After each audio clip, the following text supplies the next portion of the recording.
Hey guys, so a few months ago, I made a red velvet cake in hopes to turn it into red velvet cake fried chicken. That project got set aside as the summer months went on.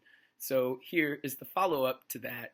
There should be a link for the cake in the description below. Enjoy! So before I start my red velvet fried chicken, I have already made my red velvet cake. That's in another video. I'll put the link below into that. I'm also going to, before I go to work today, I'm going to soak my chicken in some buttermilk and just let that sit while I go to work.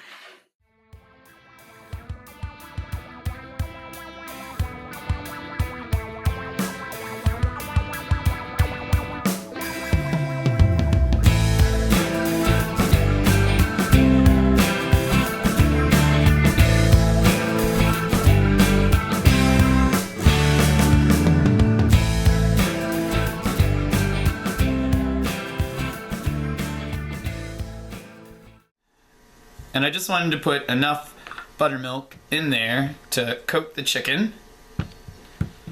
And I'm gonna let that sit for the rest of the day while I'm at work.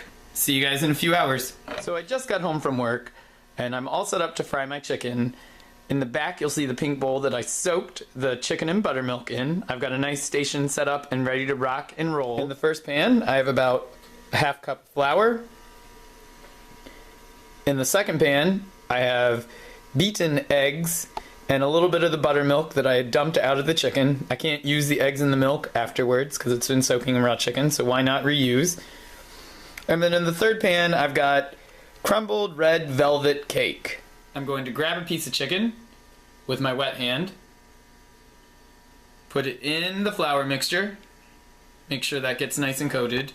You can flip it with your hand if you want. One of the things that I like to do, which is why I'm using a cake pan, is I like to just shake it so it gets all over. Now with my dry hand, I'm going to take that, shake off the excess flour,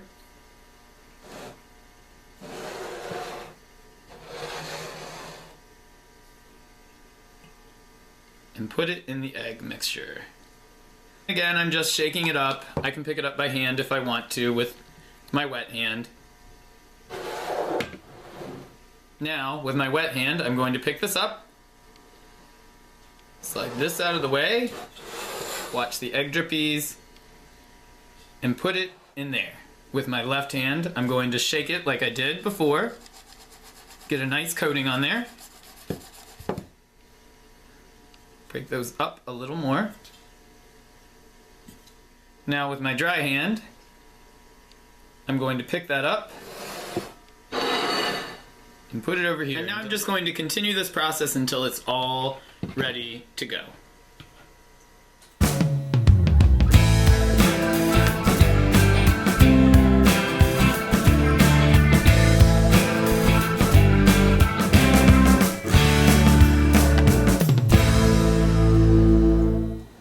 So in the end, it should look like that on a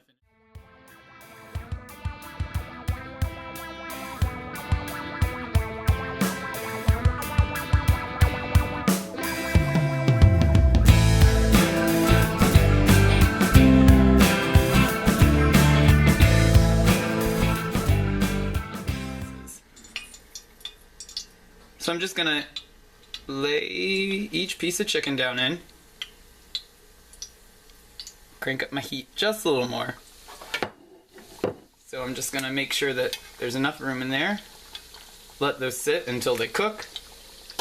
I'm gonna be constantly monitoring the heat because as I put things in, the oil is gonna cool down. When I take it out, the oil is going to continue to heat back up.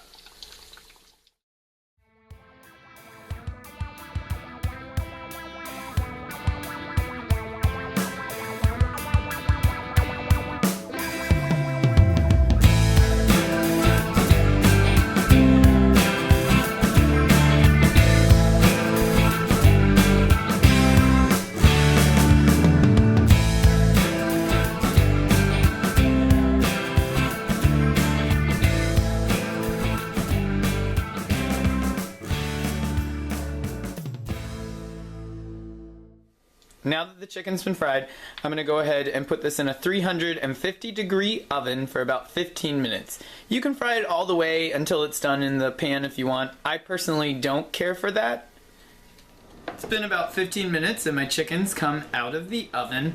I'm going to set that aside and start assembling this plate.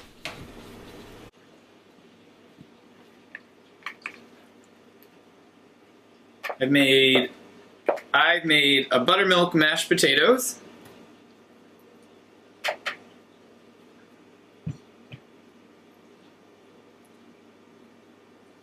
fried chicken with the red velvet. To go with it, I've just made a really quick steamed green beans.